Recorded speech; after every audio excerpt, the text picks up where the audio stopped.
Therefore, since we are surrounded by so great a cloud of witnesses, let us also lay aside every weight and sin which clings so closely, and let us run with endurance the race that is set before us, looking to Jesus, the founder and perfecter of our faith, who, for the joy that was set before him, endured the cross, despising the shame, and is seated at the right hand of the throne of God.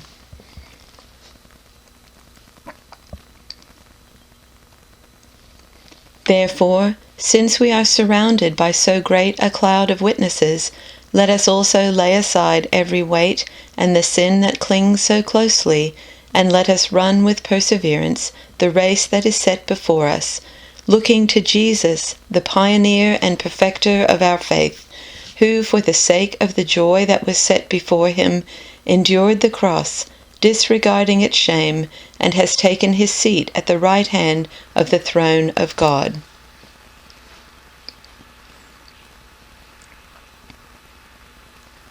Therefore, since we are surrounded by such a great cloud of witnesses, let us throw off everything that hinders and the sin that so easily entangles, and let us run with perseverance the race marked out for us, fixing our eyes on Jesus, the pioneer and perfecter of faith.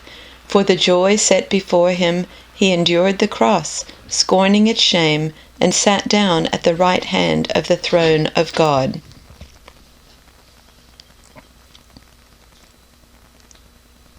Therefore, since we are surrounded by such a huge crowd of witnesses to the life of faith, let us strip off every weight that slows us down, especially the sin that so easily trips us up, and let us run with endurance the race God has set before us. We do this by keeping our eyes on Jesus, the champion who initiates and perfects our faith. Because of the joy awaiting him, he endured the cross, disregarding its shame. Now he is seated in the place of honor beside God's throne.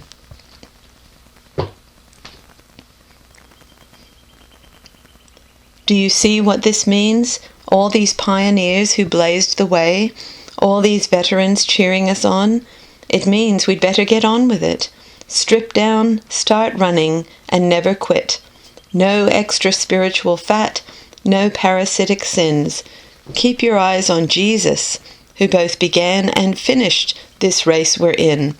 Study how he did it, because he never lost sight of where he was headed, that exhilarating finish in and with God. He could put up with anything along the way, cross, shame, whatever. And now he's there, in the place of honor, right alongside God.